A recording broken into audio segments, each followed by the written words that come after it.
and good evening. Welcome to Law Call. We've got the answers to your legal questions. Here's what's coming up this evening. We've got a special show prepared for you. We're talking to Tom Mesereau about his amazing legal career and why a famous LA lawyer would take an unknown case here in Alabama. So if you have a question for the man who's represented folks like Michael Jackson and Mike Tyson, give us a call tonight, 855-LAW-1955. That's our phone number to call.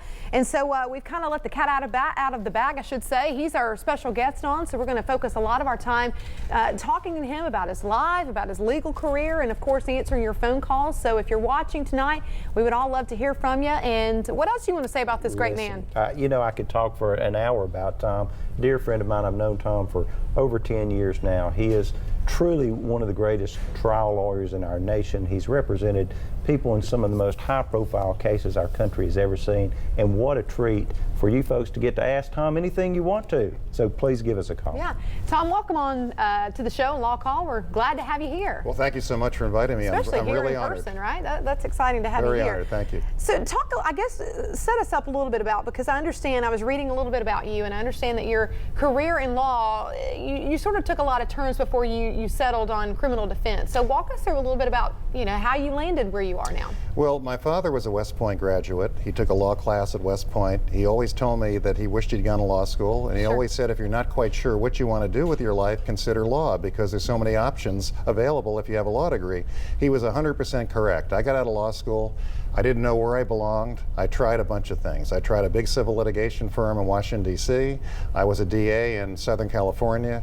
I was assistant to the president of a Getty Oil Company subsidiary for a couple of years, hiring and firing lawyers, supervising lawyers around the country.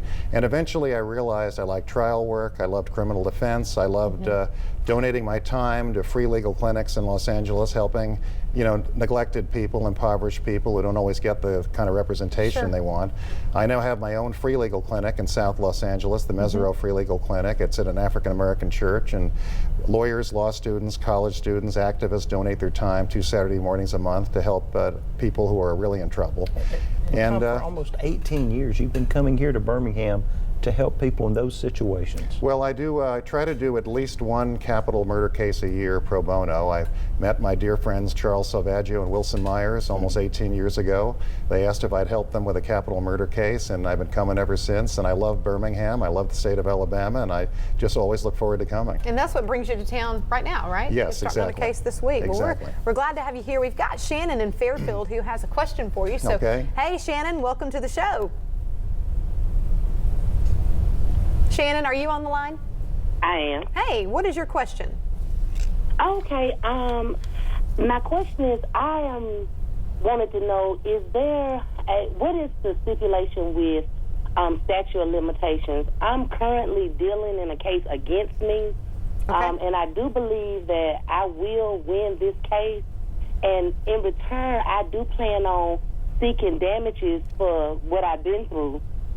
But there's a question about the statute of limitations. Is the statute of limitations starts once my case is over, or do it start from when the event happened? Okay. Kirby, I think you're the one to answer that one. I'm glad to. Statute of limitations starts when the harm is done and when you have damages. So when you are harmed and you have damages, the statute begins. In most civil actions in Alabama, the statute of limitations is 2 years from the time that harm occurs to you. So be sure that you have a lawyer on board and your case filed within 2 years. It's very important. Yeah. I want to, of course, take a minute to talk, and there may be some questions people call you, but obviously you're very well known for representing Michael Jackson in 2005 in the child molestation case against him. But tell us what obstacles you face representing a celebrity versus just someone who has non-celebrity status. Well, Los Angeles, where I live, is just fascinated by celebrities, and so many people come there every day trying to make it as entertainers, as actors, and there's just this lure of celebrity that permeates everything. The problems representing a celebrity are numerous. First of all, your typical celebrity is surrounded by all sorts of hangers-on, you know, wannabe managers, directors, producers, agents, advisors, consultants, you name it, and they all want to keep their hand in the pie. And to deal with this sea of so-called know-it-alls is very difficult. And everybody's trying to justify their existence. So you're trying to run a legal defense. You're the expert on that subject, and everyone's trying to stick their face in and tell you what to do and make sure they're important. It makes things very difficult because everyone's trying to get to the celebrity's ear and be involved. So that's a problem. Dealing with the media is a problem. People like Michael Jackson, Robert Blake, who I've represented, other entertainers I've represented, they don't understand the legal process and they don't understand the courtroom. And I always tell them it's something strange, it's something different, they've got to follow the right advice. So they'll then watch TV, and the media will be taking a whole day's testimony and summarizing it in 20 seconds, and they'll think that's the trial. And I tell them that's not the trial. You know, the media is not the most important thing. There are 13 people that count the most, a judge and 12 jurors. And you better focus on them because they're the ones that are listening to the evidence all day, and they're the ones that will decide your fate. And it's a real tug of war. You're fighting many battles at once. You're fighting the media, you're fighting this legion of advisors, and you're fighting you know, the prosecution. So it's a multi-sided affair, and it's not easy. Tom, how was Michael Jackson as a client? I know you've represented people all over the country, both celebrities and non-celebrities. How was Michael Jackson as a client? He was one of the nicest, kindest people I've ever met. He was an absolutely delightful client to represent.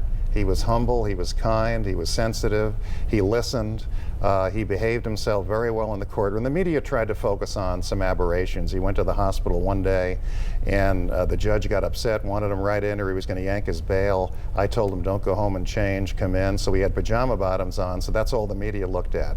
But he was a delightful client. He made sure we were paid. He just was a kind person. My sister got terminally ill right before the trial. He sent her the biggest bouquet of flowers you've ever seen with a little poem. Really a delightful person. He went way before his time. Just a great guy, really was. How did you get to meet Michael Jackson in the first place? And did somebody refer him to you? I knew his brother Randy for many years. I had never met Michael. And when Michael got in trouble, his brother Randy wanted me to get me involved. At first I couldn't because I was defending Robert Blake in his homicide case. And I just couldn't do both of them at once. Then eventually Robert Blake and I had a falling out during jury selection in his murder case. And I left the case, and Randy called me up right away, said, we've always wanted you. Would you come down and secretly meet my brother in Florida? Which I did. The press weren't around, and it was a very interesting day. I sat there in a room with Michael in the background, just staring at me, not saying very much. And he had his advisors asking me about a bunch of questions. And one thing led to another, and I ended up as lead counsel, and I'm very honored that I was able to do that. Well, we're going to take a short break, and it's fascinating to hear some of your stories. And when we come back, though, I want to talk to you about jury selection and that process and how it works, and sort of give us the behind-the-scenes look at that, if you will. So we'll be right back. If you've got a question for Tom Mesereau, get it in right now. The phone number right there on your screen. We'll be right back.